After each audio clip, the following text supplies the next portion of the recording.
All right, let's jump right into this explainer. Today, we're unpacking a tiny 22-word excerpt from a piece called The Stickman Through the Ages. You know, we usually think world building requires pages and pages of heavy text, but we're going to see how a single sentence can create this striking visual contrast and serious narrative momentum. It's actually a fascinating look at how language just completely guides the imagination. To kick things off, we've kind of got to ask ourselves, what actually happens when the most basic form of human illustration collides with epic, high-fidelity backdrops? I mean, think about it for a second. We've all doodled stickmen, right? They're literally our very first, most rudimentary attempt to draw a person. But what happens when you take that raw, unpolished, incredibly simple avatar and just thrust it into the most spectacular, complex environments imaginable? That fundamental tension is exactly what we're exploring today. So here is the complete text we're examining today, straight from the source. It reads, Stickman opening a glowing time portal and traveling through ancient Egypt, medieval castles, and futuristic cities, cinematic transitions, colorful effects, Ultra HD. It's this brilliant piece of microfiction that essentially serves as a super dense artistic prompt. In just a handful of words, the author gives us the protagonist, the inciting incident, a sprawling 3-act setting, and really precise directorial instructions. Section 1. The Catalyst, the Stickman, and the Portal. Right off the bat, we get this wild juxtaposition. On one side, we have the Stickman, just a bare-bones, rudimentary collection of lines.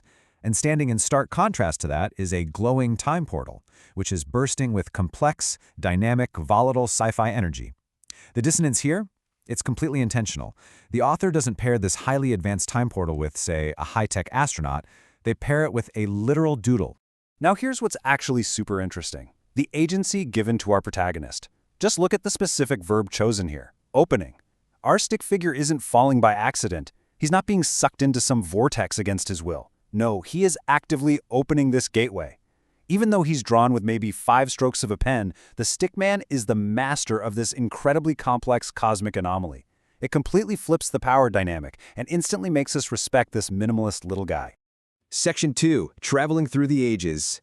The source explicitly demands travel across 3 very distinct chronological eras. It's a road trip through time. We start in the ancient era, ancient Egypt to be exact, then propel forward into the medieval era of castles, and finally, we thrust entirely out of the past and into the futuristic era of cities. It's a classic 3-part historical progression, but it's being traversed by a completely timeless, totally featureless character. Let's look at the first stop. Ancient Egypt. Just imagine the sheer visual shock of this setup. You've got a 2D line drawing standing right in the middle of the monumental scale and ancient history of Egypt.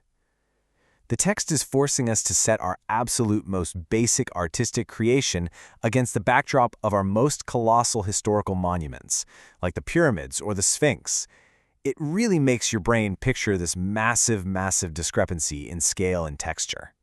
Then, bam, the backdrop shifts rapidly, plunging our stick figure into Destination 2, medieval castles. We trade the sun-drenched sands of antiquity for the cold, heavy stone fortresses of the medieval era. Think rough-hewn walls, iron gates, massive moats.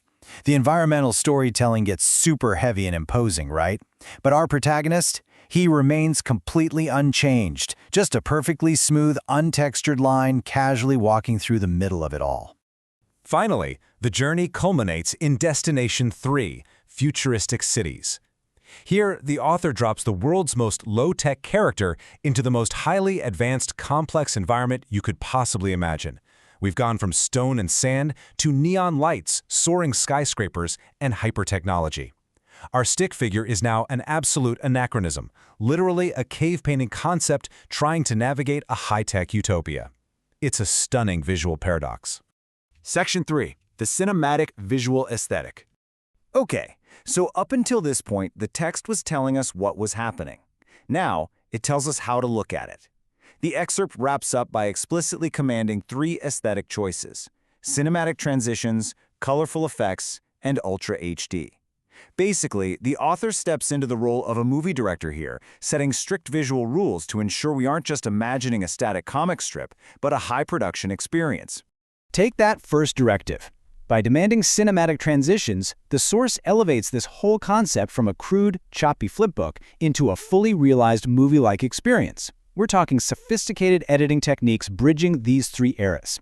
The Stickman isn't just blinking out of Egypt and randomly appearing in a castle. There is a sweeping, dramatically directed momentum to the way we travel through time right alongside him. Then there's the demand for colorful effects, and honestly, the irony here is just delicious. A stickman is traditionally drawn in plain black ink or graphite, right? They are fundamentally a monochrome subject. So by injecting colorful effects all around him, whether it's the glowing portal or the neon future, the author paints this hyper-vibrant universe around a protagonist who stubbornly refuses to participate in that color palette. It makes the character stand out remarkably well. But this contrast reaches its absolute peak at the very end of the text. Think about it. We have the Stickman representing the lowest possible fidelity. And on the flip side, we have the format. Ultra HD, the maximum possible resolution and clarity. The text is demanding that we capture every single non-existent detail, every perfectly smooth vector line of our hero, in glorious 4K or 8K resolution. It is wonderfully absurd to demand high definition for a subject that has absolutely no definition to begin with. So, just to kind of wrap our heads around this whole thing, this dense little sentence perfectly sequences a three-step narrative flow. Step 1. Establish the absolute simplest avatar. Step 2. Send them on an epic, era-spanning journey through time. And Step 3. Render all of this glorious mismatch with the highest possible production value and fidelity. It's literally an entire philosophy of visual design and contrast efficiently packed into a single breath. As we wrap up this explainer, I want to leave you pondering a final thought. Why exactly does this artistic contrast, this basic stick figure set against an Ultra HD universe, resonate so deeply with our imagination? Why do we love placing the absolute simplest versions of ourselves into the most complex, high-definition universes imaginable? Well, maybe it's because a blank slate is the only vessel simple enough to let us truly absorb the sheer complexity of the world around us. Keep thinking about that, keep visualizing those contrasts, and I'll catch you in the next explainer.